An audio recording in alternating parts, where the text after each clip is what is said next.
Hey everyone, I'm Megyn Kelly. Welcome to the Megyn Kelly Show and happy Monday. We have a great show for you today. But before we get started, I wanted to tell you our big news.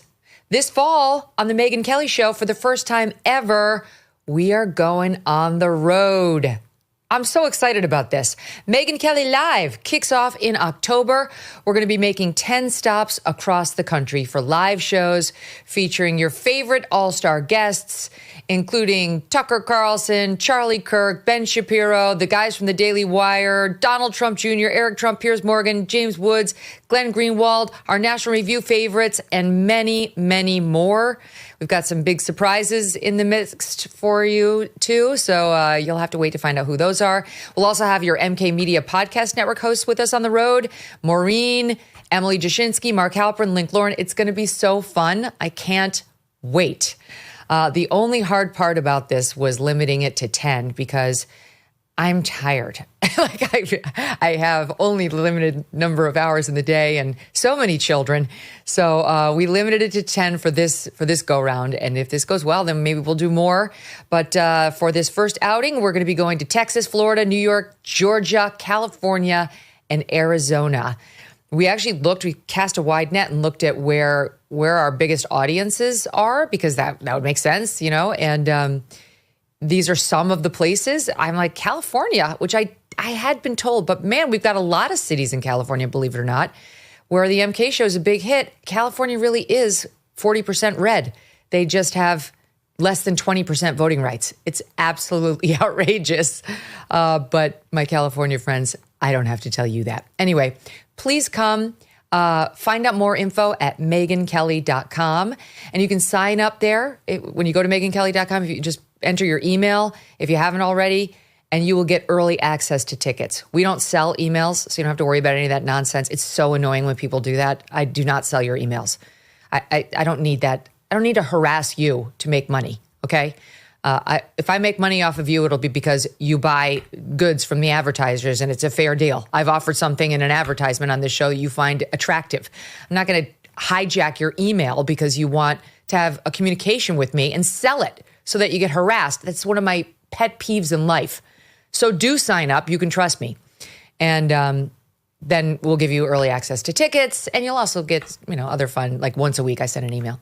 So anyway, it's a great deal. And I hope to see all of you in person soon. I'm actually really looking forward to getting on the road. I've done this for others. I did it for Tucker last year, and the energy on the road was so great. It was intense and it was uplifting, and, meeting all of you firsthand, the listeners and the viewers who make the show what it is. Because of course, some of them were at the Tucker event too. It was just amazing. It's not the same as when you see somebody on the street or at an event. Everyone's there. It's like a party of your great friends. And, let's face it, we all, not identical, but we all have a lot of very similar interests and similar opinions on things. And so it's fun. A lot of these folks, I mentioned California, are used to living in a town or a state or whatever where they're in a minority and it still feels like very daring to say how you actually feel about these controversial issues. So it's fun to get together and be able to say it loud and proud together and laugh about how wrong everybody else is. Anyway, please check it out, megynkelly.com. Okay, and speaking of all that, really, this is the perfect guest to begin with on that front, because we start with an incredible story out of the UK and a Megyn Kelly Show exclusive. Last week, Irish comedy writer Graham Linehan was arrested at Heathrow Airport by 5 armed officers over 3 tweets. Yes, 3 posts on X. 3 regarding the transgender issue. Got him arrested by 5 armed officers before he even got into London. He was still at Heathrow. He hadn't really stepped a foot out of the airport. And they treated this man like he was Khalid Sheikh Mohammed touching down in the UK. Now, Graham's best known for his creation of the hit comedy series Father Ted. Many Americans may not be familiar with it. Here's a clip. Attention lady shoppers, gifts for husbands like pipes and slippers are now available on the first floor. Who's got the most boring voice? What? Of the lot of us, who's got the most boring voice? That'll be me, Ted. Listen, this is what we're going to do. What's going on? I think Ted has a plan. No, I mean in general. I can't find our way out of the laundry section. Ladies and gentlemen, could you please bring your purchases to the checkout as the store is about to close? Hurry up. Come on. Hurry up, will you? Not that way, for feck's sake. The other way.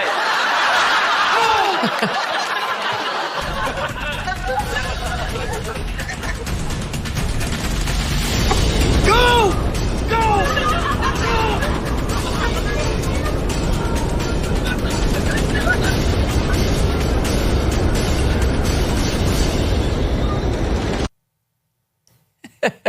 All right, for the listening audience, it's classic, irreverent British humor.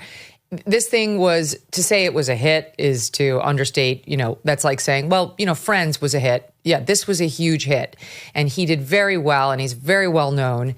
And instead of most public figures who are too cowardly to, once they've made their money and made their name, ever speak out on an issue as controversial as the trans issue, Graham did.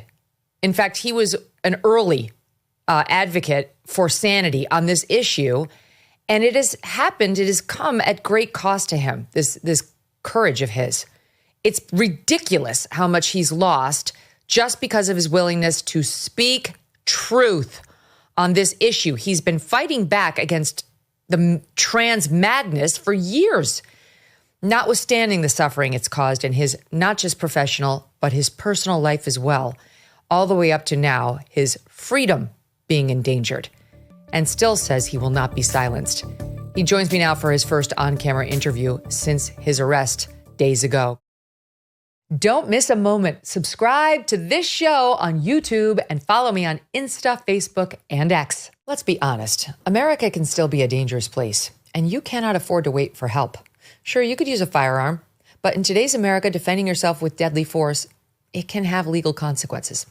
According to FBI data, 99.9% of all altercations do not require lethal force. And this is exactly why many are turning to Byrna. It's why Byrna was invented.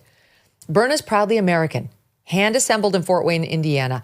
These are less lethal self-defense launchers, and they're trusted by hundreds of government agencies, law enforcement departments, and private security companies. Over 600,000 Byrna pistols have been sold, most to private citizens who refuse to be victims. Byrna launchers fire rock-hard kinetic rounds and also powerful tear gas and pepper projectiles, capable of stopping a threat from up to 60 feet away. So they got one sort of launcher that hurts people but doesn't kill them, and one that incapacitates them with the gases. There are no background checks required for this, no waiting periods, and Byrna can ship straight to your door. Take responsibility for your safety. Protect your future. Visit Byrna.com right now, or your local Sportsman's Warehouse, BYRNA.com, or your local Sportsman's Warehouse. Visit now and be prepared to defend. Graham, welcome. Hi, Megyn. Thank you very much. Oh, it's an honor to have you here. Let's just start before we get to the absurdity of what happened at Heathrow with what made you speak out about this issue early on? Because you really were pretty early in the battle. And, like I said, it was not without risk it was with more risk when you first started speaking about it. Oh, yeah. It was instant. Yeah, I was cancelled instantly. I shared an article that was, very compassionate and about both sides of the debate, written by a brilliant woman over here called Heather Brunskill Evans. And I actually shared it when I was in my hospital bed. And I think possibly because I was coming out of a operation and I was a bit giddy on morphine. And I remember thinking to myself, why am I so scared to get into this debate? It's clearly correct. And I sent off that article, and within moments, one of the first responses that came back was, "I wish the cancer had won." So that continued. First of all, it was basically the shock troops of the internet piling in, doing edited screenshots of my tweets that made it look like I was saying different things, sometimes making up things entirely. There was a Photoshop of a fake apology that I sent to the women of Mumsnet, which is a popular website over here, a feminist website or woman's website. And they did a fake Photoshop of me apologizing for sending people dick pics. So this was like constant, and it just kept happening. But the thing is, I thought the message was so important that, women need single-sex spaces. I thought that was very, very obvious. Women need fair sports. I thought that was very obvious. Men shouldn't be in women's prisons. I thought that was very obvious. And children shouldn't be mutilated and sterilized in gender clinics. And I genuinely thought that all my friends would come rallying to my side, all the friendships I've made over my whole career, and not a single person stood up for me. So I started to be targeted by actually a very small group of trans-identified men, one of whom is a convicted sex offender who sexually assaulted a boy when he was 14 years old. And these men have the police wrapped around their fingers. Not just me who's been arrested. There's been, several dozens of women arrested in the UK over the last 8 years. And again, these women are suffering in silence because no one with any authority will stand up to them. Keir Starmer came into power saying that he would end the culture wars, but he hasn't. He's just hid from them. So as a result, women are being hauled into court, put into cells, and the police over here are basically working for trans activists. And I want to make it very clear, I'm not talking about trans-identified people. There's a lot of people who are trans-identified who are very good, very decent. Some of them are confused. Some of them are just gender non-conforming. But trans activists, without wanting to put too much of a gloss on it, are the scum of the earth. They really the worst. Are. The absolute worst. Yeah, they are 100% bullies. And 9 times out of 10, it's men. I mean, 99% of them are men masquerading as women who want to bully. And usually it's women. They want to bully women right out of their spaces and their rights. And too infrequently have we had really active men standing up for us too. So it's amazing. Billboard Chris is one of them. Matt Walsh is one of them. You're one of them. The ones who do it and do it loud, we recognize, we see, and it's wonderful. It's great. I think most women who are involved in this fight really appreciate it. Not that we wouldn't do it without men, but there have been some men who have been truly heroic in not lying down for this shit. And you're one of them. And honestly, in the UK, it's even more rare because you don't have the free speech protections that we have here. And in general, the UK is closer to Canada. It just has, it just seems to me it has a country, they're much more willing to go along with this woke bullshit than they should be. And, we've seen it time and time again, but you're not like that. Obviously, we have to mention she's not a man, but J.K. Rowling has been totally fearless from the very beginning on all of this, and she's been defending you in the wake of this absurd arrest. So you not only did not have your colleagues stand by you, you lost your marriage, your health went downhill. I mean, I don't want to skip right over that because when you invite this kind of stress and harassment, and I do use that word harassment as a legal matter, you've been legally harassed by these trans activists. It comes at a physical and personal cost that people too frequently gloss by. Can you speak to it a bit? Well, yeah, the person I mentioned earlier, the sex offender, he released my home address online when I was still at the family home, which absolutely, terrified my wife. And even recently, that's to do with my current trial. I can't talk about my current trial, but they released our family address at home because I used, as the writer of Father Ted, I was fairly well liked. So neither of us thought we had to be careful with our online footprint. But of course, when it flipped and I became public enemy number one, all the things that we put online were kind of rifled through by trans activists for anything they could use against me. And the first thing was my address. Then they started calling the police on me, and the police came to our home one Sunday morning, which really upset my wife. It was, since then, it's been, never ending. I've been visited by the police, I think 3 times now, not including the arrest. What? Yeah. Oh, yeah. They came to my home. Uh, no, is it 3 times? Yeah, once at my home, once at a flat, and once in London. And I moved from Norwich to London when I got separated, and yeah, and I've never been out of litigation in this whole fight. I'm constantly being sued. I'm being sued at the moment by a particularly rabid trans activist named David Paisley, who's a C-list actor who has been involved in some appalling harassment of women, and it's just constant. I'm never not on edge in the country I moved to. I'm Irish, but I moved to the UK in the mid 90s, and I'm just always on edge now here because I never know if I'm going to be arrested or attacked in the street or whatever it happens to be. Because as you know, trans activists, apart from anything else, are very violent and very volatile. So it's just not a fun place for me anymore. So that's why I eventually moved to Arizona. But you said something at one point that really resonated with me, which was you have a daughter.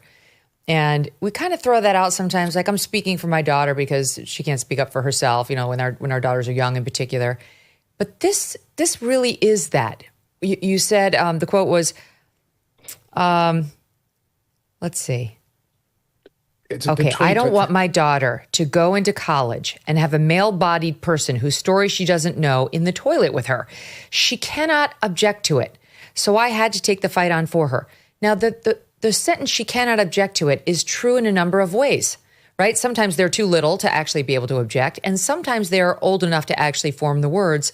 But the social cost to a minor girl whose life is in front of her, who still hasn't gotten her first job or into college, is enormous. I mean, it's next to impossible for these girls to actually speak out about it, which is why we see so many of them, fewer and fewer these days, or more and more are saying something, but still the vast majority don't, standing there like hostages on their sports teams when the enormous male joins the basketball team, and they look like, sure, I'm fine with it. Trans rights are human rights.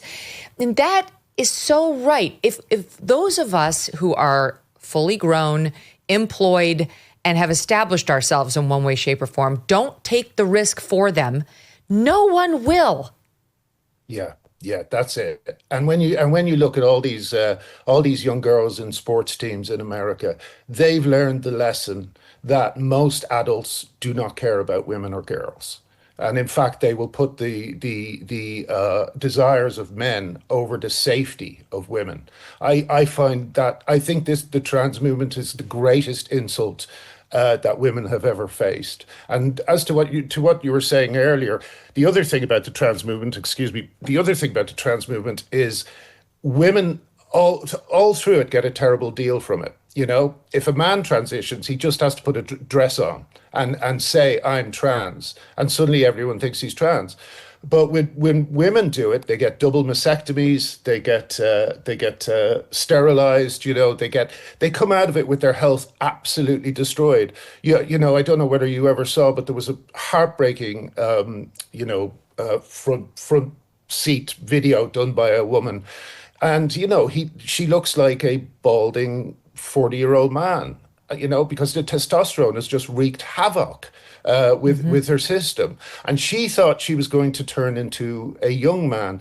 But in fact, what people don't realize about testosterone in women is that every single woman who is on testosterone will go into early menopause, and that brings with it that brings with it threat of dementia, increased threat of a heart attack is another thing that these women have to face.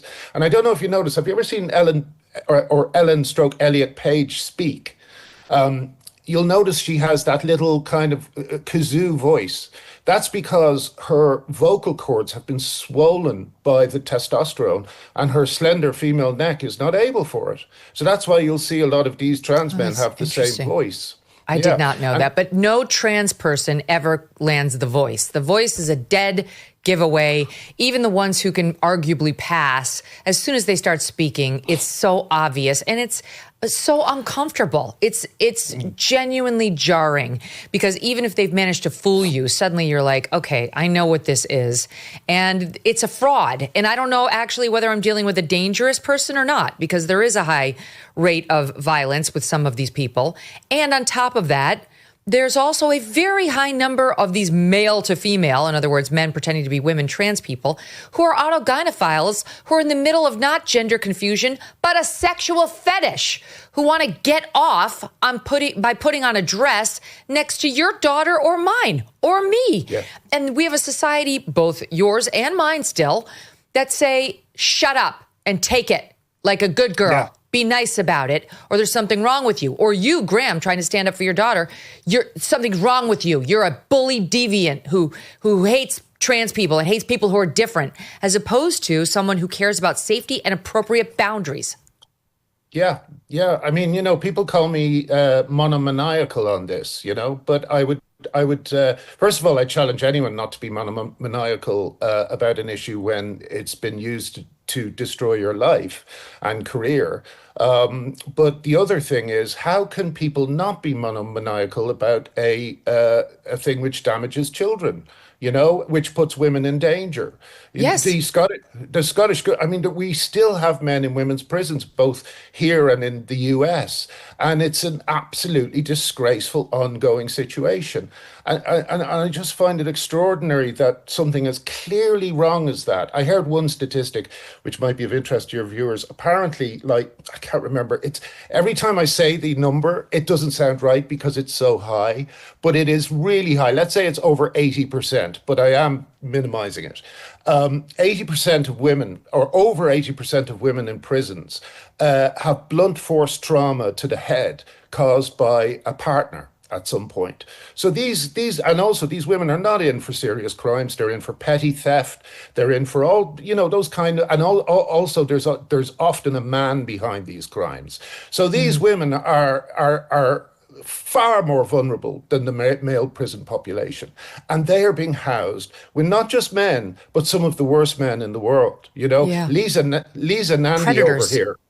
Predators, yeah. And the test of whether they're real trans or not is whether you get raped. That's the trans test, If you get raped, they're not a real trans person. But if you don't get raped, they are a real trans person. That's the trans activist argument, So women are the actual guinea pigs in this social experiment, and it's going to go. I don't know I don't know how long it's going to go on if people don't start speaking up. No, the whole thing about people, why aren't you outraged? It reminds me very much of the bumper sticker that was all over the U.S. when George W. Bush was president and we had invaded Iraq and we had two wars going. Obviously, the Afghanistan one was brought upon us by Osama bin Laden, but Iraq was very controversial. And the liberals used to ride around with bumper stickers that read, if you're not outraged, you're not paying attention. And that's how I feel about this issue. If you are not outraged, you're not paying attention. You point out about what the girls have to go through. I mean, the entire forearm is missing on these young girls. Missing. It's been gutted down to the bone as these derelict, disgusting, malpracticing everyday surgeons, in quote, mutilate their arms to try to create a fake phallus for these girls, 9 out of 10 of whom are just upset mom and dad got divorced or have acne and normal, puberty reluctance or just the uncomfortableness that comes from going through the change of your body into a woman.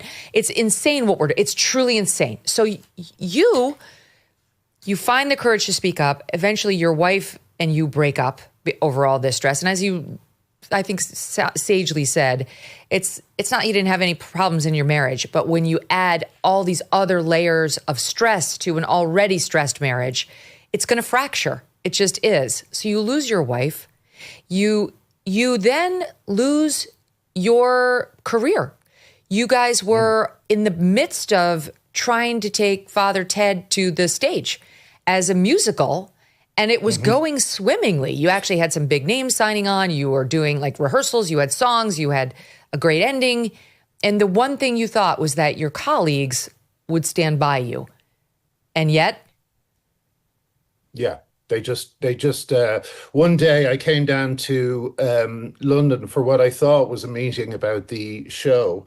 And the guy who runs Hat Trick, who produced Father Ted, he told me that they wouldn't do it if I was involved. And they offered me £200,000 to walk away. And I remember I argued with him. I said, this is too important for me to stop talking about. I said, young girls are being mutilated and sterilized in gender clinics.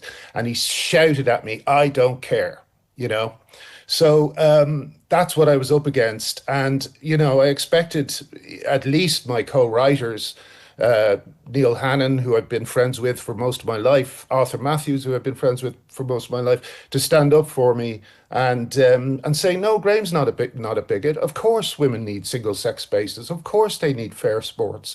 And I begged them to, but they never did. They just refused point blank. So, and that was kind of the story with all my friends. Not a single one stood by me. I went out to dinner with them and I just asked them to please say something, anything that just makes it sound like I'm not insane. Because one of the problems with this, Megyn, is just people don't believe you. People don't believe it's happening because they can't take on the fact that the entire of society is lying to them. Over here in the UK, the BBC has been lying by omission about this subject for the last 8 years. Yes. People, and the woman, I don't know, I sent you a video of I was ambushed on Newsnight by Sarah Smith, who basically just made it all about the way I conducted myself online. Again, of course I was angry, I was furious all the time because you're missing the issue. They're missing the issue. And Sarah Smith is now the head of BBC North America. And I always worry when I see Americans taking on these very, very left-wing attitudes on Palestine and on the trans issue, I do wonder how much of it is because a lot of liberals over there are sort of Anglophiles, which is very nice of them, but they take papers like The Guardian too seriously, channels like the BBC too seriously.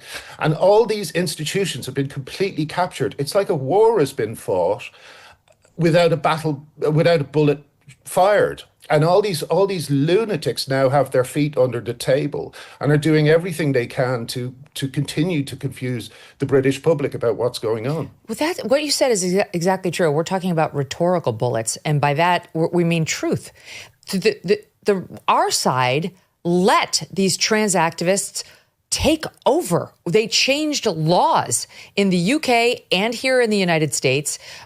All these blue states in America have a legal mandate to let boys who say they're girls use the girls' bathroom, and in many cases be on the girls' sports team, and in many cases mandate the use of whatever preferred pronoun that kid has. And in New York City, for example, where we used to live, mandates teachers to keep it a secret from the parents if the child says, don't tell my parents. So now you're encouraging grooming behavior, secrets between minors and adults who are supposed to be supervising them during the day, excluding the parent. I mean, it's true insanity. And our side laid down, took a nap, and said, don't pay any attention to this or you're a bigot. And we fired no rhetorical bullets. We kept our mouths shut. If anything, we said, oh, good for you. Okay, good for you. Right? Because in the beginning, some people were lying. Like Malcolm Gladwell recently came out and said he knew it was bullshit and he lied. I think most of us are on the field where I was in the initial days of these things, which was, I don't want to be a bully. And I saw trans people as an extension of LGB. And it was like, okay, this is something they're grappling with, a legit issue. We shouldn't bully them. And it just turned out to be something very, very different than that. And I think now we're seeing what's real.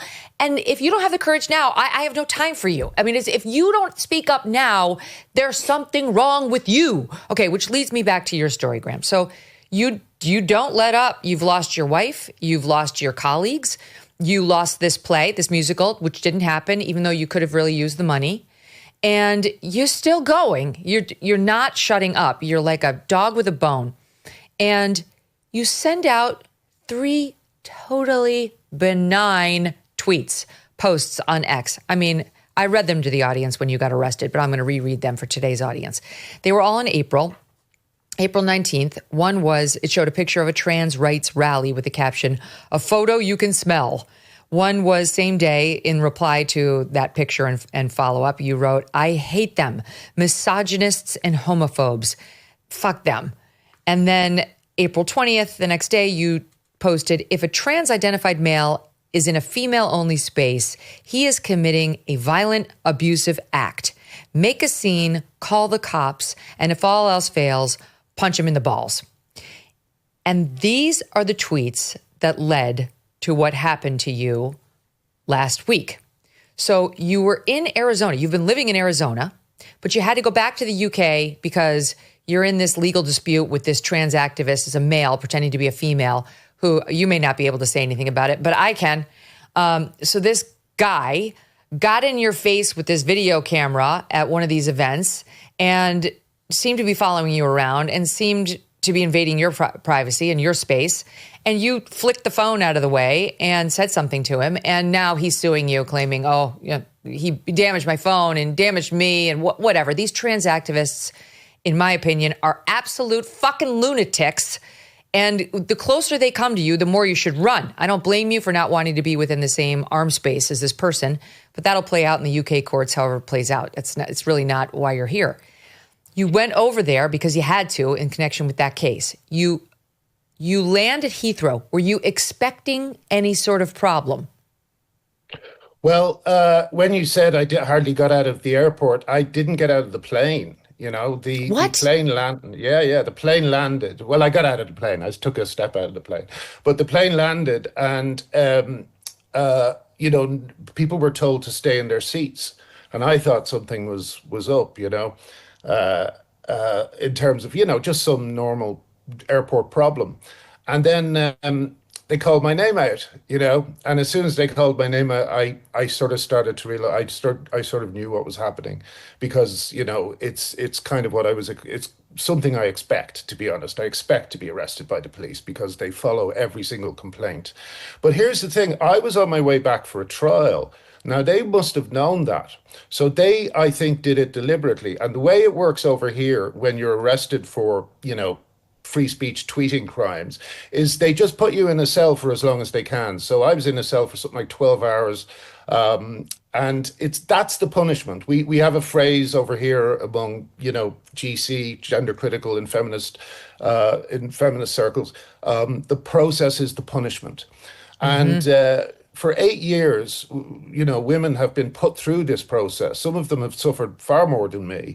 And you know, the British police are just willing participants. I did think it was funny that that the first thing all these Arizonian people saw when the plane landed was a comedy writer being arrested for tweets. It was the most perfect and appropriate welcome to the UK they could have got, really, you know. But yeah, so they brought me out. And they said, we want to speak to you. And I've been met by the police before at airports. I was met by the police in New Zealand, and they were very kind, sweet to me, and they just wanted to know my movements so that they could provide an unmarked car just to keep an eye on things in case trans activists were a problem.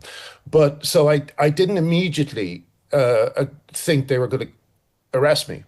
But they did ask me, they said, can we go somewhere private to speak? So we went down this kind of tunnel and through a doorway, and they stood around me, and he said, your passport is on a wanted list or something, or it was flagged up or something, and you're being arrested for you know, a tweet. He only thought it was one, I think. It was the one about punch him in the balls. And I went a bit nuts because I just couldn't believe it. You know, they were even going to handcuff me because I was so out of control. And I said, you're not going to put fucking cuffs on me for defending women's rights. And finally, they very kindly, I think, because I don't blame the police for this. You know, the police don't believe any of this. The police, unfortunately, are just, I mean, you know, the old phrase, they're just following orders. And they have no idea what's going on. They don't understand this issue. And so they're just doing what they're told. So, like, I calmed down. I started to get on quite well with the officers. But then I was taken into a van. Because I asked them, please don't march me through the airport, you know. So they brought a van around on the tarmac or whatever you call it, and I went to it, and I thought, oh, at least this is a bit, you know, civilized.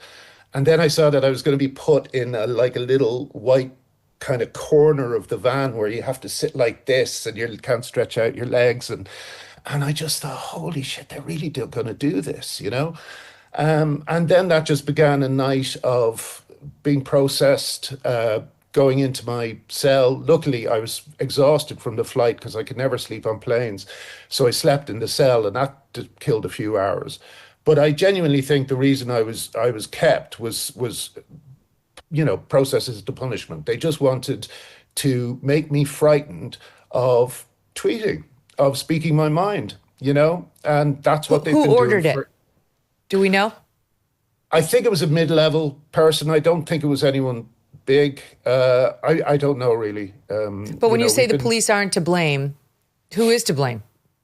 Oh, yeah. Well, you know, whoever ordered it is to blame. I'm talking about the you know, rank and file. The whoever ordered it is just an idiot, you know. I mean, this is blown back in their face so much better than I could ever have hoped, and it's been good. It's been fantastic over here. I'm getting thumbs up from cabbies. I'm getting lots of little secret smiles from people. It's been wonderful, you know. And they just, that's the thing about trans activists. They always overreach, you know. Mm-hmm. Yes. And when they overreach, that's when you know, people start to sit up and take notice. Yeah, in my opinion, it's because they're crazy. They're crazy. Yeah. They're not able to accurately gauge the situation and weigh risks and rewards. They are delusional. And so they think they're going to get a different outcome than they are. And it's because, in part, of the discussion we had where we rolled over and went to sleep for all those years. And they're used to Americans and English citizens doing that, and people throughout the UK. And we're not doing that anymore. So it's very frustrating to them. And it's leading to their own bad behavior and terrible results. So in a way, you know, you're a sacrificial lamb, Graham, but thank you, because we need that. I mean, easy for me to say, but we do need that. So what, by the way, you're lucky, because here in the United States, there's a very high likelihood you would have been subjected to a strip search. So let's be glad it doesn't sound like you had to go through that. But were they armed? Because normally they're not armed. I think that would have been, yeah, no, I think that would have been more punishment for them. If I'd been strip searched, yeah, they were armed. But I actually must make it clear. It was very disturbing to see armed police officers, but it is normal for Heathrow officers to be armed. Okay. Simply, but they had like one cop per limb, and then an extra for like your head to keep your mouth shut. I guess like 5 on 1. Truly, like you were some sort of terrorist is how it sounds to me. So they take you to the jail, and then you wound up having heart problem, like your blood pressure soared. You were under a lot of stress. You wound up having to get referred for medical help. So this is just further evidence of the level of stress. This does not come without stress for you. You know, like it doesn't come without stress for anybody. Honestly, like I know a lot of people in media who are very outspoken on a lot of issues, and people who my audience would think don't stress out. Like they keep coveting controversy. And I am here to tell you, they do stress out. They get stressed. They just refuse to back down. Like there's just a certain kind of person that just says, I don't care. Like I will take it. And that's what you're going through from the sound of it. We do have some video of the arrest. It was posted via The Sun. Let's watch a little bit of it here in SOT 4. It's alleged that on the 19th of April 2025, it's alleged that on April 19th, X that was deemed to be intended to stir up hatred, incite violence on the grounds of sexual orientation. What was the post? On the grounds of sexual orientation. I can't tell you what the post was, he says. Comedy writer, Rob Father, and you idiot. you're under arrest. You fucking idiot, Graham says.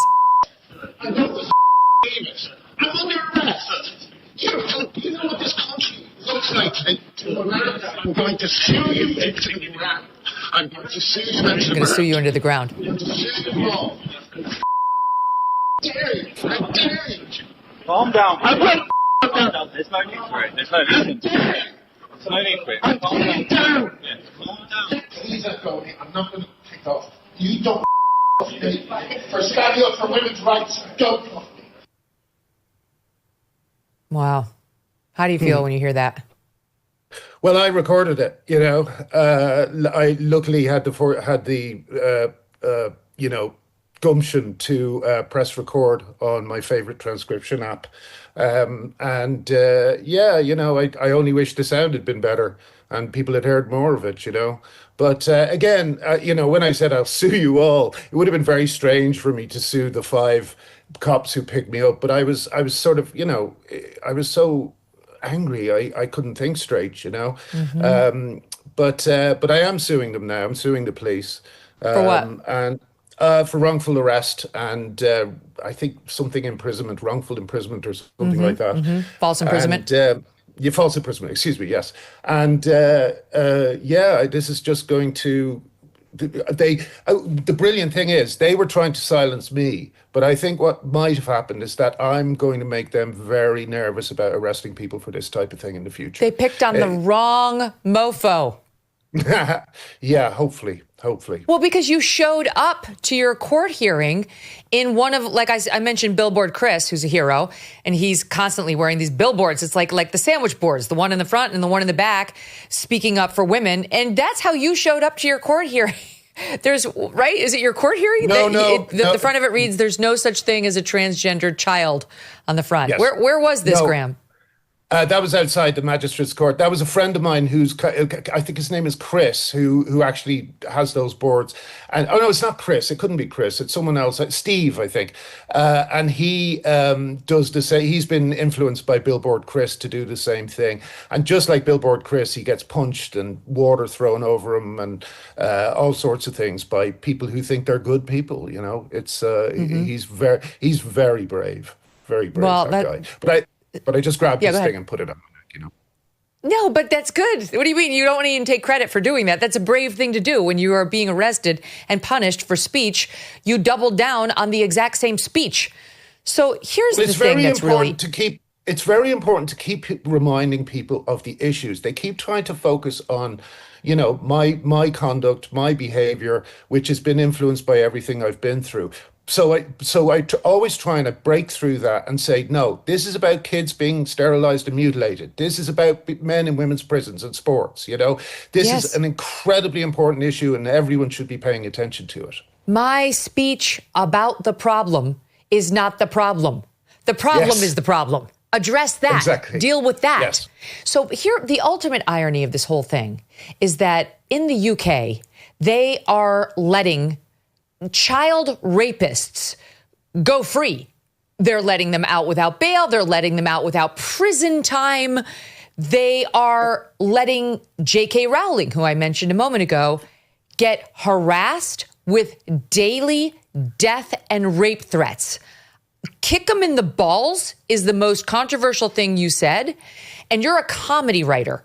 The J.K. Rowling, here's just a sampling. I mean, we pulled just a few just because we were kind of curious. I'm just going to read for some of the audience what just a quick search brought up for J.K. Rowling.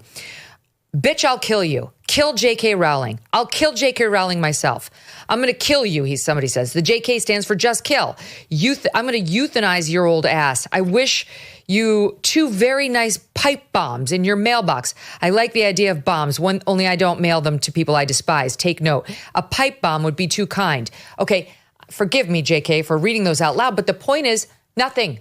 Where are those people? Not arrested. She's subjected to this daily. And those 5 cops don't show up to arrest those people. But you've got one benign tweet about if somebody goes into your daughter's space who's a male and won't get out, kick him in the balls. And 5 cops are on you, Graham. So what's going on? Well, most of those accounts are anonymous. There may even be far fewer of these people than we think, and they're just using multiple accounts. There's also a lot of kids who think it's their civil rights cause of this generation, and kids speak in very intemperate ways and say disgusting things without realizing what the person at the other end of it is facing. But it's always had that kind of imbalance. The people who are standing up against it tend to put their faces behind their opinions. The people who are against it don't put their faces to their opinions, and also they never even share their opinions. We're constantly asking questions like, "What does trans mean?" It used to mean transsexual, but now it seems to mean transsexual, transvestite, and everything in between. They cannot answer these questions. They cannot engage in debate, and because they can't engage in debate, their only tools are smears, violence, legal threats. They have nothing. They have nothing. This whole movement is based on nothing. It's a complete mass delusion. It's a lie. Social contagion. What's going to happen to you now, right? What's going to happen to you? Are you, on paper, are you facing prison time for this? If you get convicted, No. Are you facing a trial? No, whatever. If we get a bad result, we're going to appeal. And we'll just go through it all again and again. The process is the punishment, But do you have to go through a criminal trial now? No. The last thing, we're still actually in the current trial, and I'm very nervous about saying too much about it, but we've got 1 day left on it. With the trans activist who's coming after you for the phone. Yes, and I have to come back at the end of October for that, which really annoys me because I don't, at the moment, I don't really like being in this country. I feel like I'm a target, and but I have to do it, so I'm going to do it, and I'm completely, I have no doubts about anything I've done in this fight. I have, any like those 3 tweets they picked. Two of them weren't my best. Just, you can do better. Angry. Exactly, angry, but that's what you're mad about. You weren't your most clever self. Exactly. And that's another thing they do is they cherry pick things that make you look bad, But the tweet about punching a man in the balls if he comes into a female only space, it is a violent and abusive act for a man to go into a woman's space. And any man, no matter how they identify, who wants to do that is highly suspect, So I stand by everything I've said. I stand by everything I've done. It's always been as a result of, if I've ever done anything less than optimal, it's because I've been harassed to the point of insanity sometimes, Well, if you're not going to have a trial, what does that mean? Are these just misdemeanor charges that you can plead to, or how does this wrap up if not through a trial? No, it's magistrates' court. So there's one more day of where we'll be bringing in more witnesses, and then not the trans activist case. The charges against you. Oh, the latest based on the one. tweets. Oh, yeah. I don't think. I mean, they would be insane to pursue it. I'd say they're going to drop the charges pretty quick. They may. I can't imagine they won't drop the charges. But if they do, it'll just be another chance for me to have a platform to try and tell people what's going on, to try and stop gender, Wes Streeting over here is talking about doing a kind of experiment, or I don't know how you test on whether puberty blockers are safe. We know they're not safe. All the data is in, and WPATH, the organization that sets all these protocols, is a bunch of lunatics. I know you follow Redux, Megyn. Yeah, but I love them. They discovered that WPATH on their website were linking to a site called the Eunuch Archives. And the Eunuch Archives is like a repository of short pornographic stories. Short pornographic stories about castration, okay? Oh, good God. Something like 4,000 stories or 40%, I can't remember what it was, were tagged minor. That is so disturbing.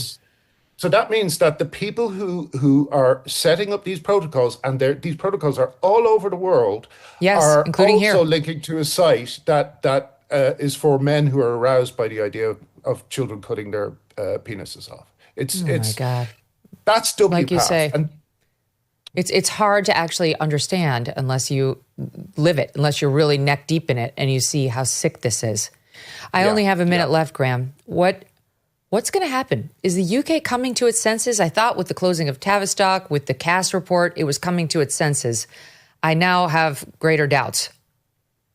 Yeah, well, I don't know. I mean, we always knew. I think it's coming to an end. The trans movement is coming to an end, and we always knew that the last trashings would be the hardest on people. That they would become, more vicious. They would overreach more, and so it's come to pass. They're just trying everything they can.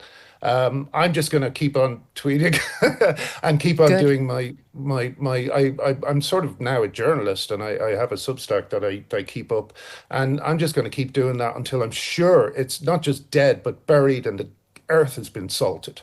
This is because they tried to shut you up when they arrested you too, saying you couldn't tweet about the case. That's now off and you're allowed to talk about it. That's why you're here. But I got a very funny thing I can tell you, Megyn. That's very short. Sorry. Okay, quickly. They told me not to contact the victims. That's a condition of my bail. The victims. There's no victims. There's no victims. There's no You're one the mentioned victim. in the tweets. Yes, exactly. Ridiculous, Graham. Listen, we're going to continue watching it. And all of us here in American media are very interested in this, in particular in the digital world. And the digital world is very powerful. And we're watching. And, I go on TV in the UK all the time. And I'm certainly not going to shut up about this. They need to lay off of you. This is outrageous. We'll continue following it, Graham. Thank you for your courage. Everybody, support Graham by buying his book. It's called Tough Crowd, How I Made and Lost a Career in Comedy. Unbelievable. Rich and Charlie of National Review react next. You know how much my family and I love our dogs. Yes, even Strudwick. I cannot imagine life without them. These guys have a great life, but some dogs are not so lucky. And that's why I'm so glad to tell you about Delta Rescue. It's the largest no-kill, care-for-life animal sanctuary in the world. They have rescued thousands of dogs, plus cats and horses too. They provide all of the animals with shelter, safety, and most of all, love.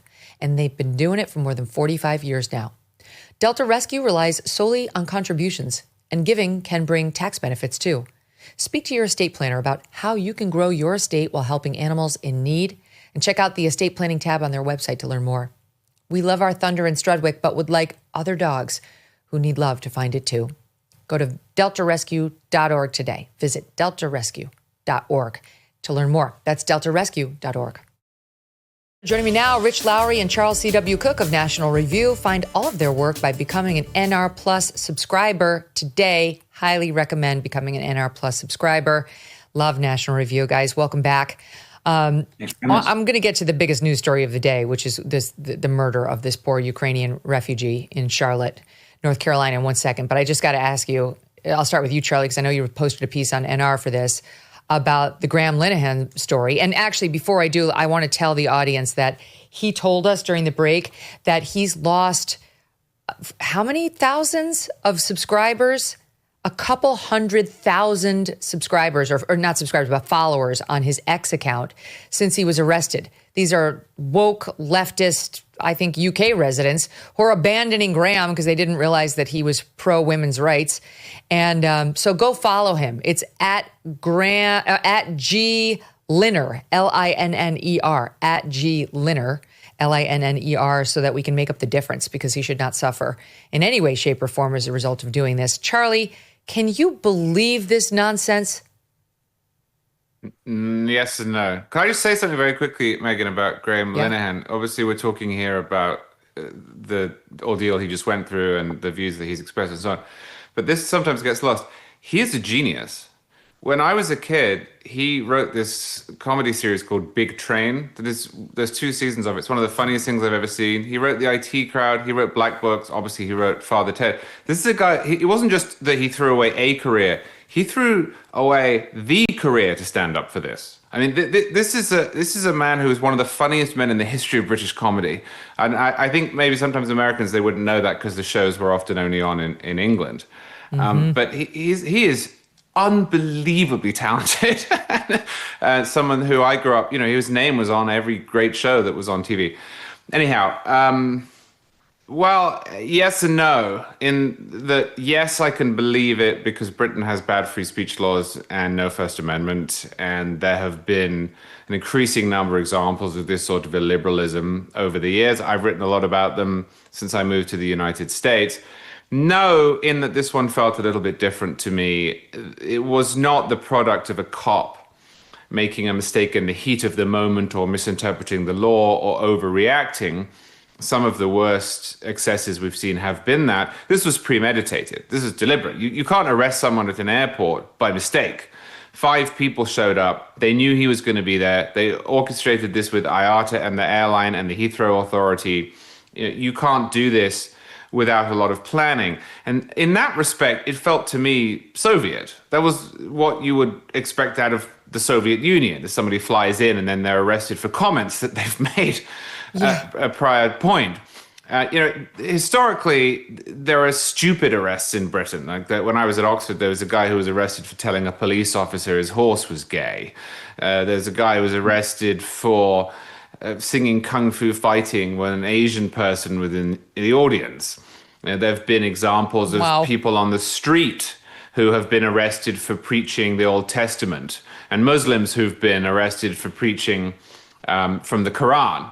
And these generally involve a police officer who has an agenda or who makes a mistake. But that's not what happened here. This had to come up from relatively high up in the Metropolitan Police Authority and has to have been discussed and debated and then executed. And that's where it felt to me unbelievable.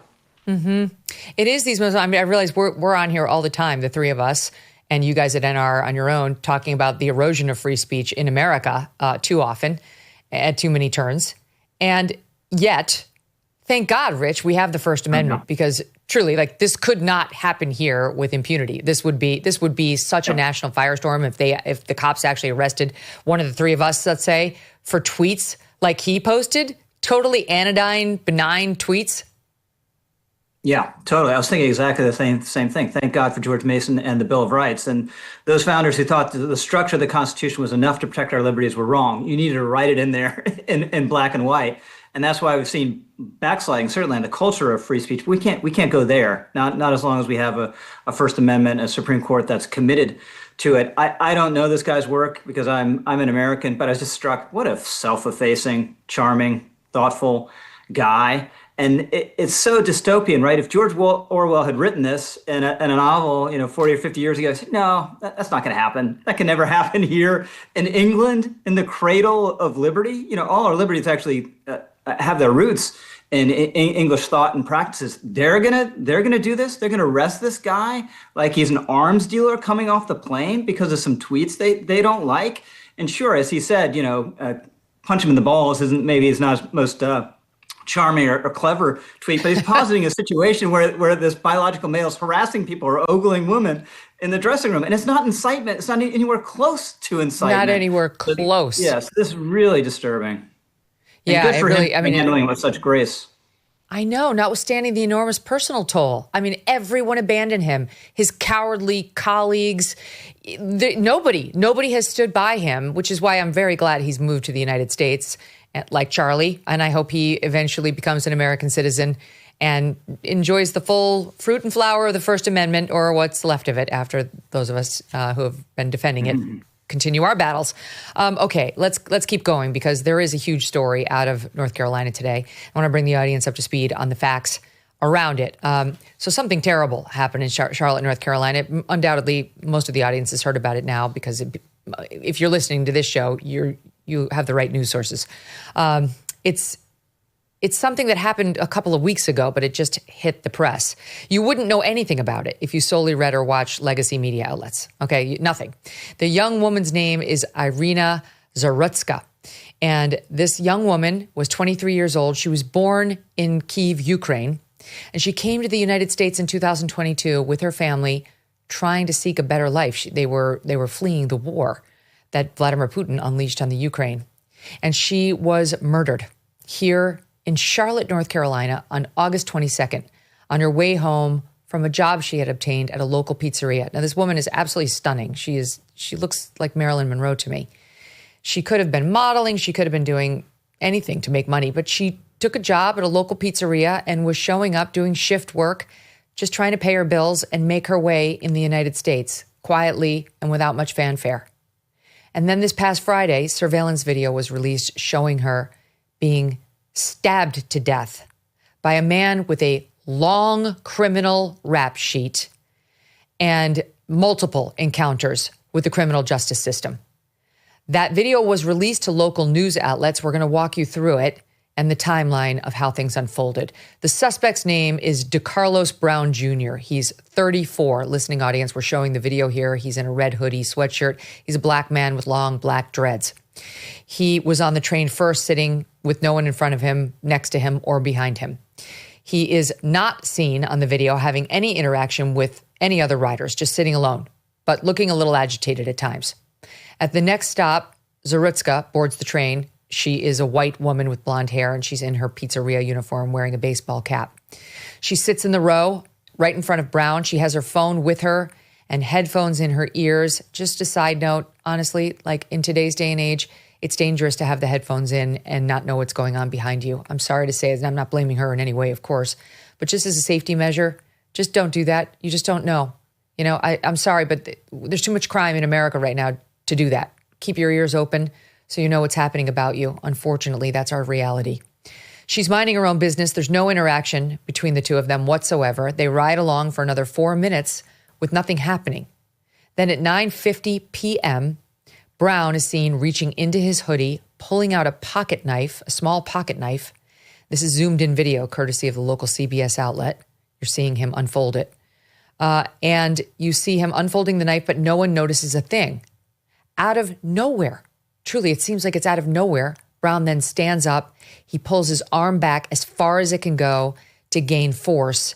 And from behind, with the young woman completely unaware of what was about to happen to her, he begins stabbing her, including 3 times, at least once, directly into the neck.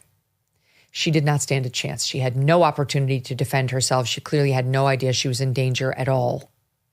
According to a local reporter who saw the full footage, Zarutska immediately grabs her neck and looks at the suspect as he walks away. The local news outlets, which received the video from the Transit Authority, did not release to the public the moment of the attack or what happens in this section immediately after, which honestly, I don't understand. It's not their job to protect us from the facts. If you want to say, you know, we on the CBS Evening News aren't going to show you the exact moment of violence, that's an editorial call. But for all of the news outlets to not release it at all is strange to me.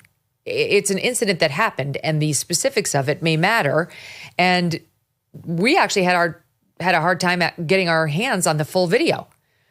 Now, it's unclear if riders around the victim even noticed or saw the knifing. Again, everyone's on their phones. No one's paying attention, and most of these people appear to have headphones on. I get it. You want to zone out. You don't want people talking to you. You kind of want to like do your own thing. But it's truly a safety measure to have your headphones off and be able to listen and hear what's going on around you in these public transit vehicles. The local CBS affiliate reports one passenger did react, others followed, but we don't see exactly how it unfolded, the reaction. We are shown Brown's actions after the attack. Now, the whole thing goes down in 30 seconds, so this guy has got to be not long after. He walks up to a train door. You see blood dripping onto the floor, apparently from the knife, which is still on him. Some riders notice the blood, but it appears they really have no idea that an attack just happened. Brown then takes off the red hoodie. He appears to wrap the bloody knife up inside the hoodie, and Brown is then shown leaving the train. Per local CBS, he left the train again about 30 seconds after the knife attack. That's how quickly this whole thing went down. And seconds after Brown leaves the train, you do hear someone far off in the background scream, "Oh my God," and scream the F word. Here's that moment.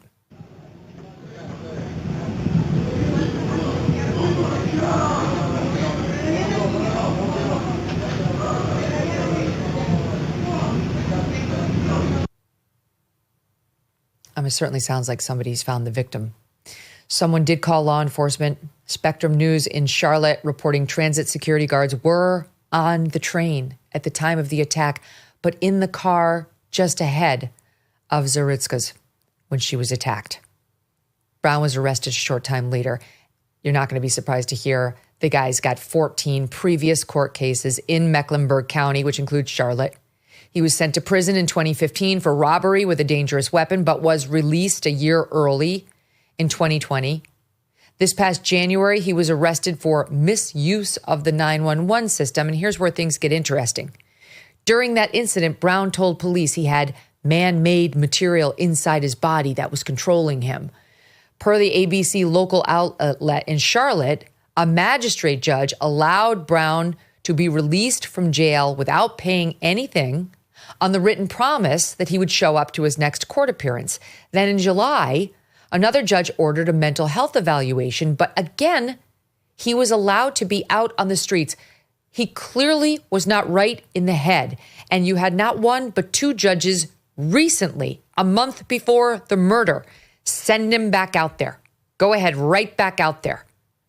There are so many angles to this story. It's an absolute disgrace that the national media remains silent about this. Political news outlet Axios even has the gall to blame MAGA Republicans for covering it. They're upset about the numerous surveillance cameras in America now that happen to catch these incidents so that the MAGA Republicans can turn them into an issue. That's what they see this story about. I mean, guys, Rich and Charlie, remain with me.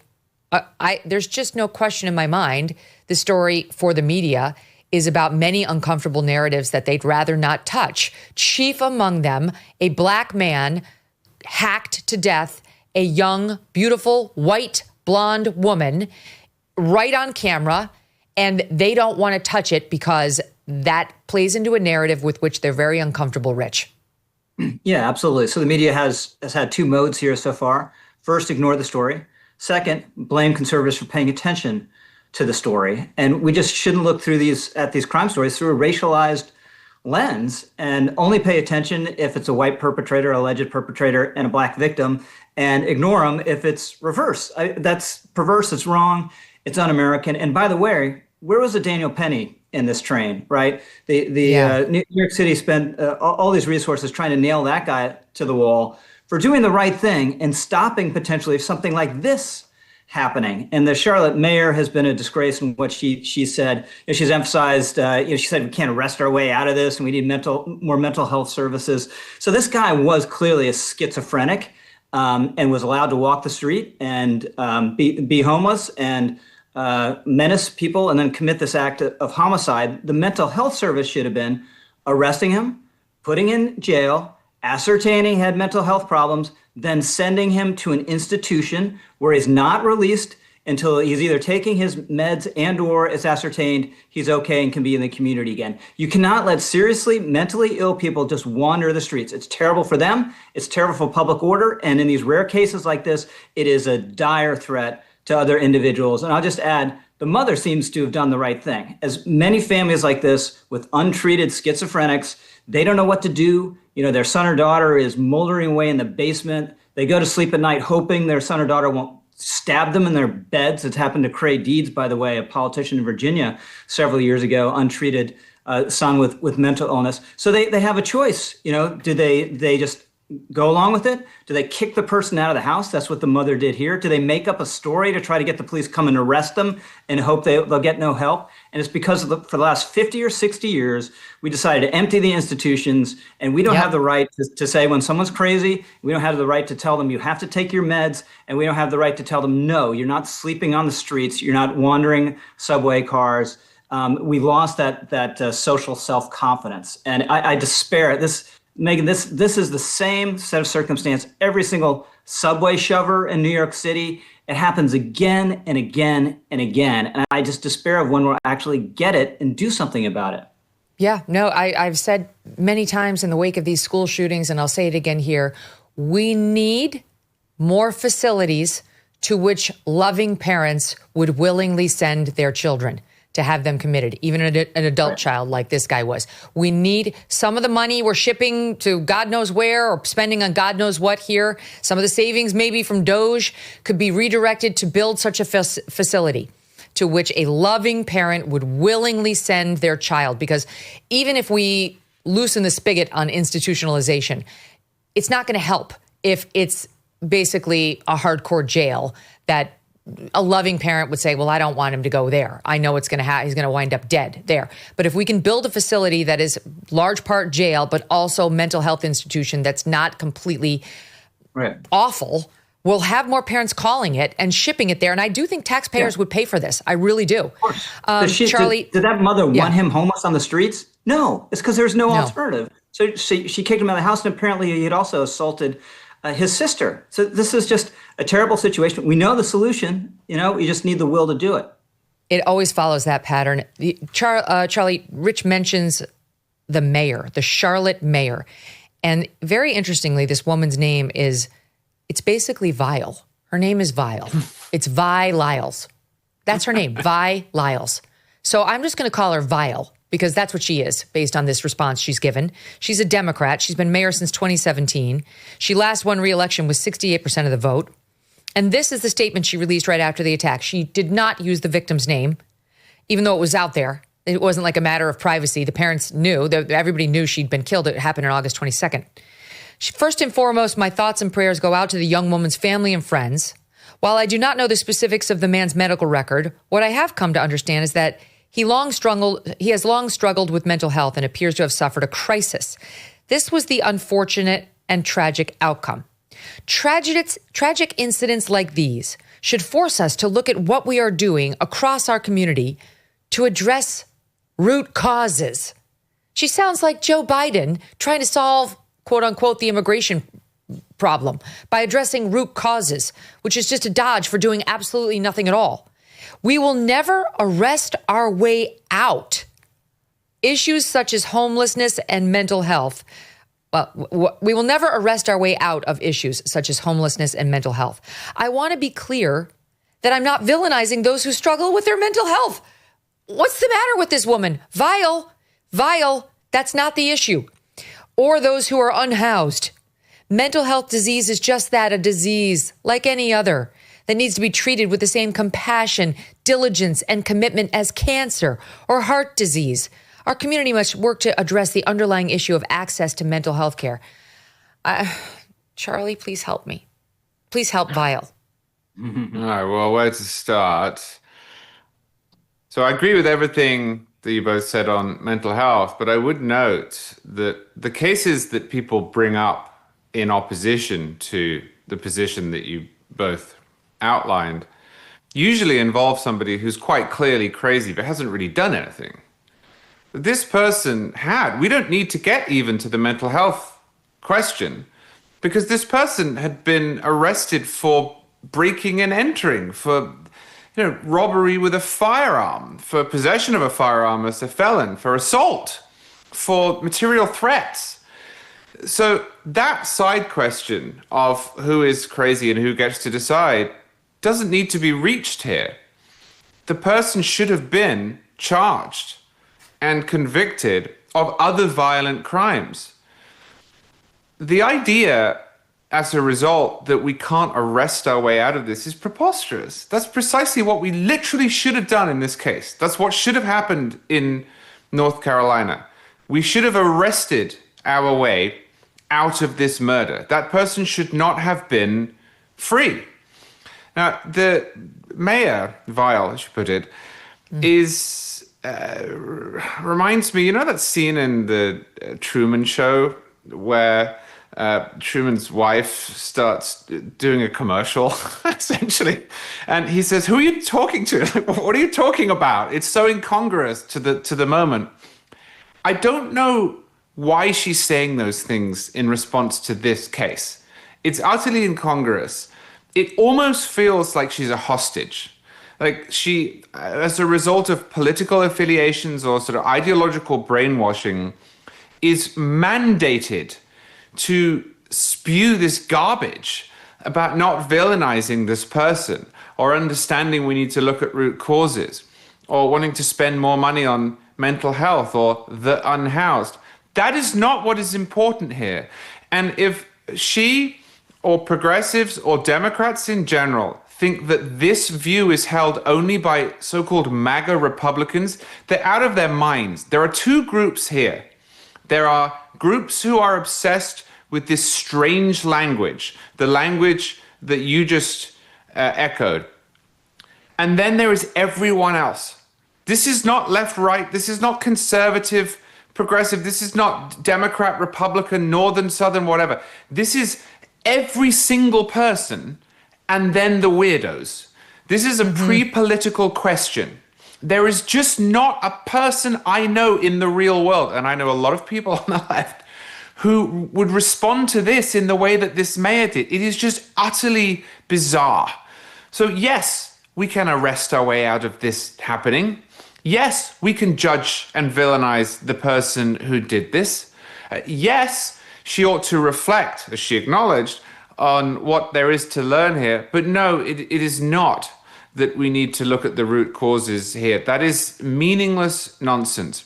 We need to take very seriously people who cause chaos and crime in our cities. And look, as you know, I haven't been on your show a few times, I am procedurally a small L liberal on criminal justice questions. I think it is very important that at the investigation and arrest and trial stages that we follow the Constitution and the law to the letter. I love presumption of innocence and the whole suite of American, well, they're not innovations, but they were written down, which was an innovation.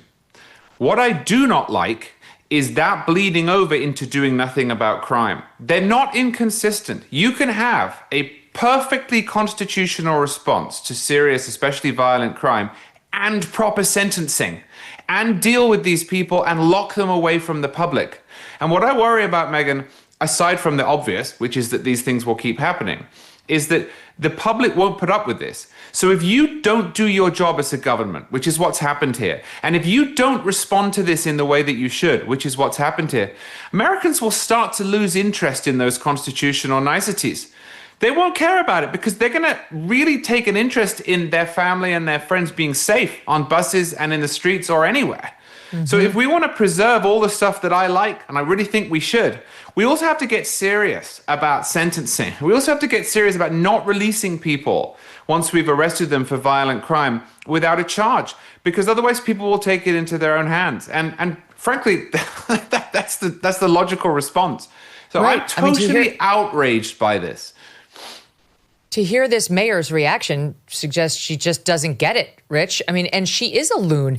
The New York Post this morning had a piece up writing about how there have been a bunch of GoFundMes for the defendant here, which GoFundMe thankfully is taking down. But here's some of the justification by those who started the GoFundMes on why they're doing it. Quote, while what happened on the Blue Line was a tragedy, what we mustn't lose sight of is the fact that DeClaros Brown Jr. was failed categorically by the judicial system and the mental health services of North Carolina, and as such is not entirely to blame for what happened, one page claimed. The caption underneath his picture reads, raise funds to stop the injustice against DeCarlos Brown Jr., the injustice against him, so that now they're having to knock these down like a whack-a-mole. And I'll give you one more, okay? It's not just absolute loons. It's some people who are respected on the left, like Nicole Hannah-Jones, who tweets out the following or posts the following on Blue Sky, which, by the way, is really struggling. The train stabbing in Charlotte was awful. It's no more awful than school children being shot down in a church. Journalists should not allow ourselves to become tools of propaganda. If Charlotte is a product of policies, then so was Minneapolis. Outrage should not drive our coverage. She went on. How we cover crime at a time when crime is being used as a pretext to occupy American cities with the U.S. military is critical. Do we report the news or drive it? So she doesn't want to focus on what happened in Charlotte because she thinks MAGA Republicans are going to use it as an excuse for Trump to drop the National Guard in Charlotte. And I have to say, if I'm a white woman with blonde hair, like the woman who was killed, if I were walking around Charlotte right now, I think I'd say that's fine with me. I wish my governor would ask for the help so that we could have additional safety and security forces here.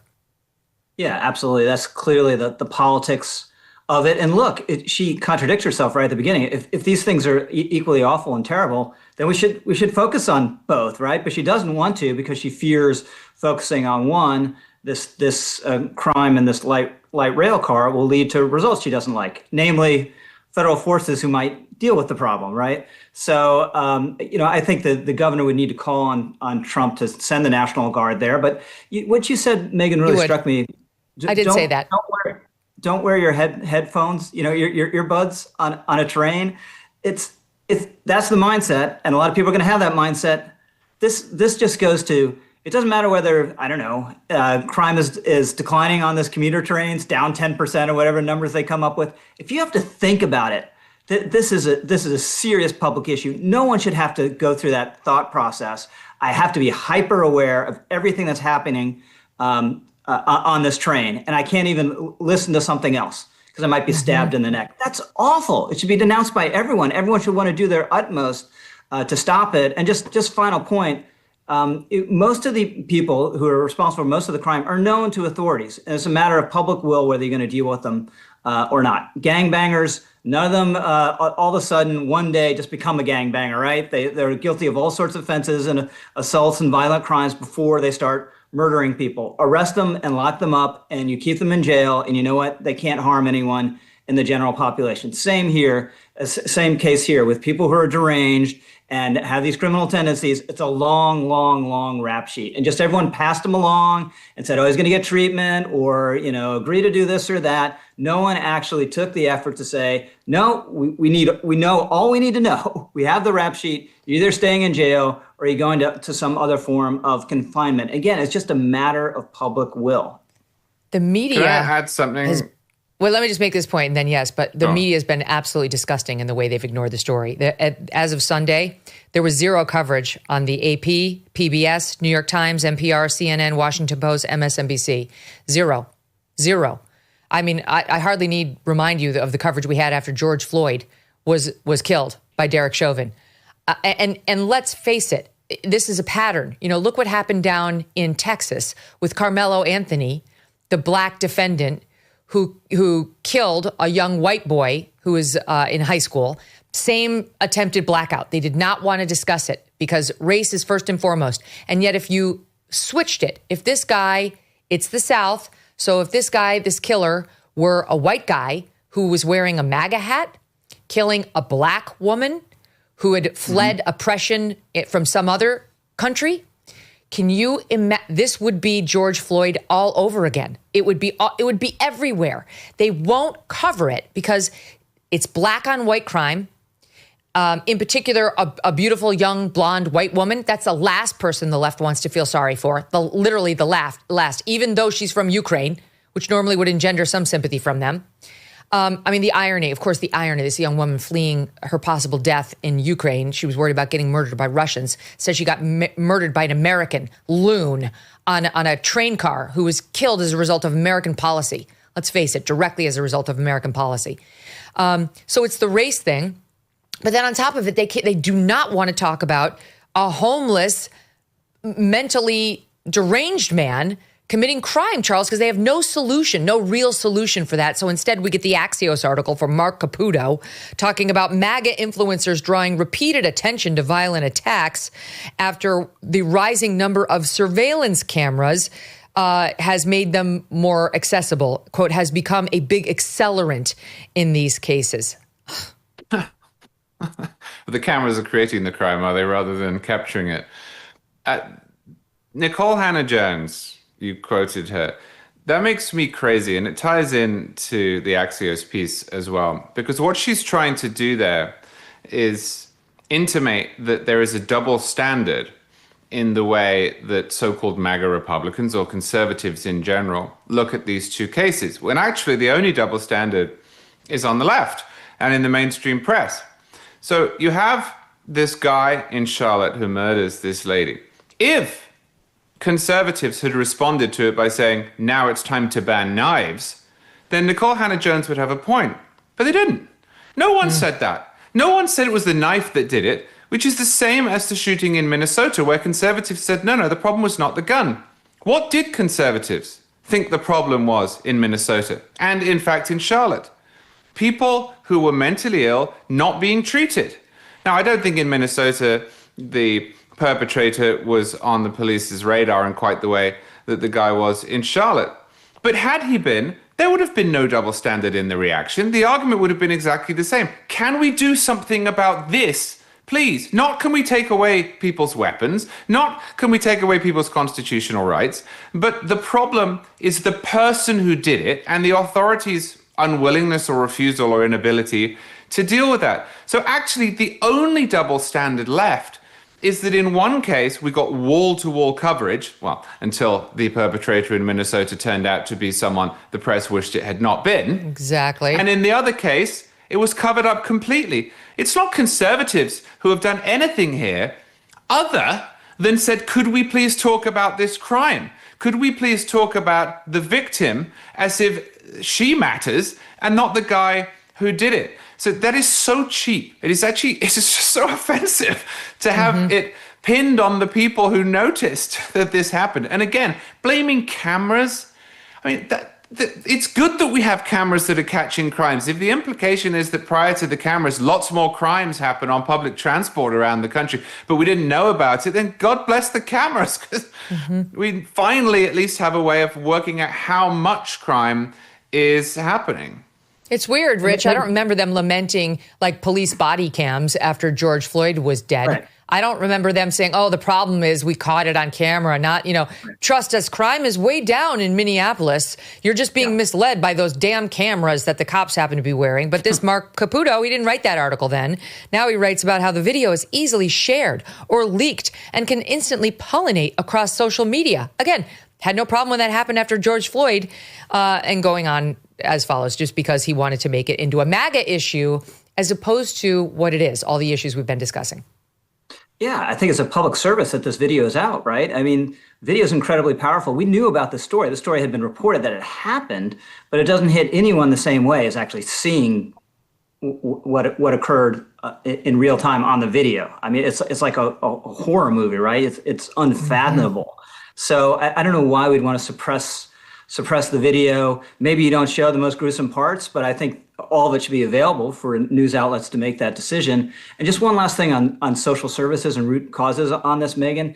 People who say that must have never known anyone who has a serious mental illness. Because this guy in Charlotte, you could have given him a free $10,000 a month luxury apartment in downtown Charlotte with a high rise, on the 19th floor, and he wouldn't have lived there, right? He would have thought it was a plot, and he was being controlled by radio waves, and he would have wandered the streets and gone on the trains and harassed people and committed crimes because he's out of his mind. He needs to be told what to do until he gets help. So it's so weird that progressives are have such a tendency to mandate things and be coercive, except for in two areas, right? Locking up criminals and making sure that mentally ill people aren't unhoused. And that's the other thing. They let them walk the streets, and then they become part of this privileged group, the unhoused, or supposedly victims that you can't do anything about. It's just insane.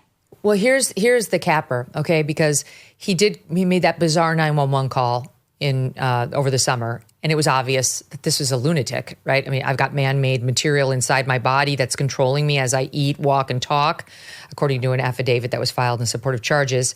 And so in July of 2025, after that charge was brought against him, his lawyer raised the question of his mental capacity to stand trial. And there was a court-ordered forensic evaluation pending at the time of the incident. His mother said he's got schizophrenia and that she tried to get him help. The local ABC affiliate reports that the judge, Roy Wiggins, ordered a mental health evaluation, but allowed Brown to be out on the streets while it was conducted. In the pendency of that evaluation and the trial. Notwithstanding his long criminal history, the 14 arrests, the bizarre phone call, he sent him back out to go murder that girl. I'm sorry, that's what he did. And now, that's the same judge who has this case, the first-degree murder case that's just been brought against DeCarlos Brown.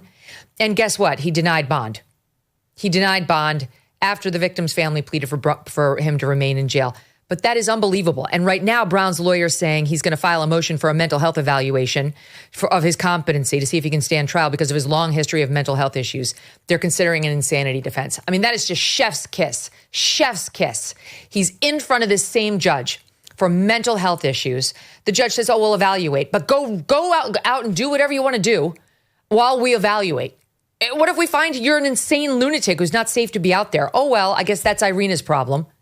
And now that he's committed first-degree murder, snuffing out this 22-year-old life with everything in front of her, now we're going to hold you without bond because, geez, you seem like a danger. And, of course, the final cherry on top, the defense will be insanity. He's not competent to stand trial. It's like, no wonder people are getting murdered. One final point before we take a quick break. So, as you guys may know, I had some serious security problems when I was relatively new into television. And we always have to worry about it, but there were some active issues early on. And the guards who were with me did tell me, number one, never have those headphones on. Back then it was not yet AirPods, but never have those headphones out when you're on public transportation or walking down the sidewalk. You need your ears. You'll hear the danger before you'll see the danger in a lot of cases. And secondly, they said, Don't walk looking at your phone. Do not walk down the sidewalk or to your car in a parking garage looking at your phone because you just never know. These are modern day distractions that could potentially prove unsafe. And I agree with you, Rich. It's unfortunate that we have to think like that. But young women in particular are very used to being the subjects of men's anger and violence. They just are. We walk down the street at night in DC in a way that you guys not in all circumstances would walk down. And so we're used to having to take these precautions. Part of me feels like this poor girl was from Ukraine. I don't know. Maybe she trusted too much in the United States of America. I don't think we desered her trust. I'm very sorry for her family. Working at a pizza place, right? The kind of first rung up in making a career in America, doing all the right things. And it's not from what we know, like leeching off the system, right. Coming here, getting a job, humbling herself. I mean, look at her beautiful face. Truly, she could have been on the cover of 1,000 magazines. She's spectacular looking. But there she is in a pizza parlor, working hard. The pizza parlor put out a beautiful statement on her behalf saying she was the nicest person. She was so kind to everybody. They have a candle burning there in her memory. And instead, this cretin who murdered her is the one whose name we're going to remember. Guys, stand by. Quick break. Back with Rich and Charlie after this. Who's really on your side when it comes to your health? Insurance companies? Bureaucrats? Pharmacies that refuse valid prescriptions? Not a chance. Too many parts of our healthcare system are working against you, blocking proven treatments, jacking up prices, and making you jump through hoops.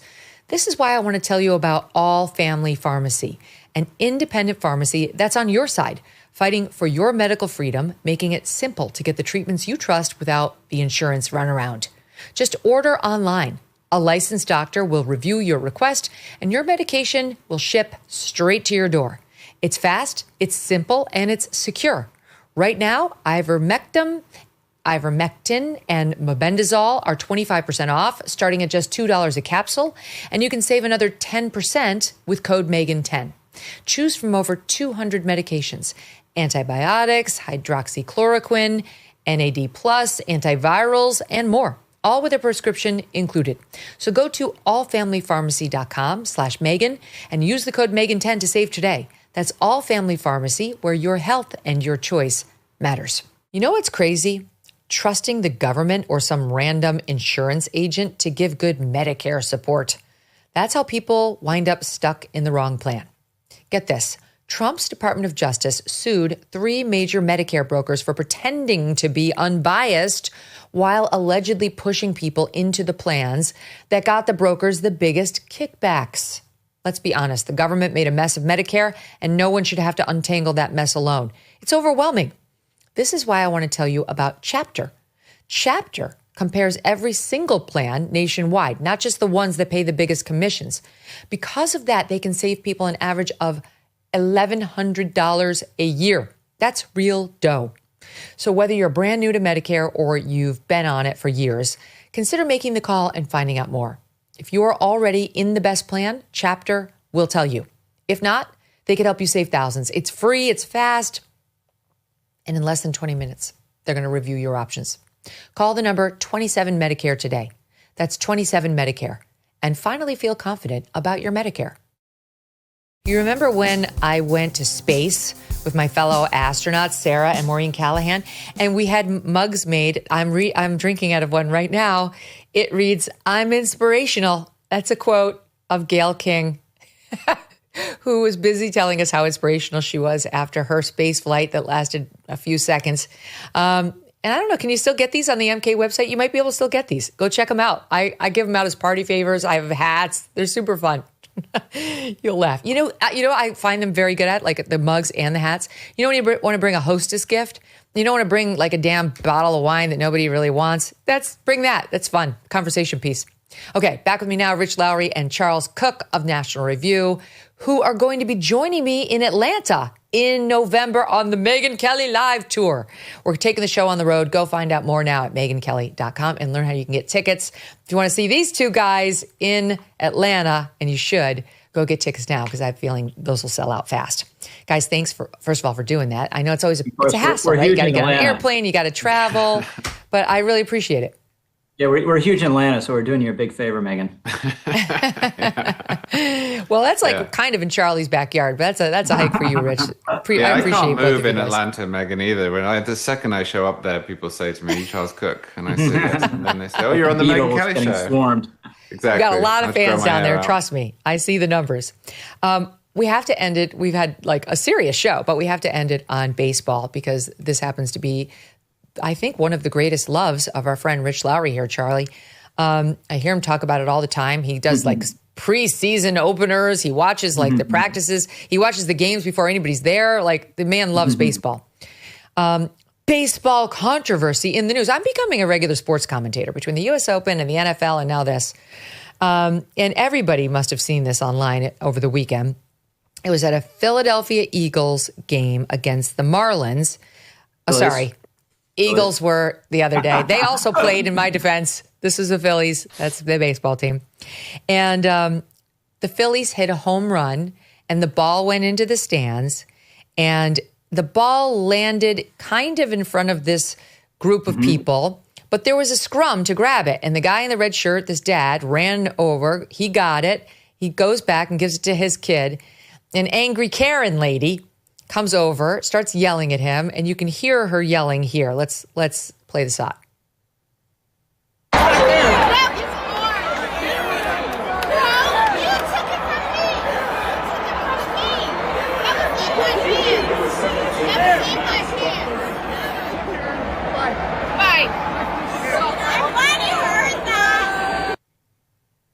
And he gave it back. He took it out of his son's mitt and gave it to you took it from me, lady. So your verdict on who's right and who's wrong here, Rich, is what?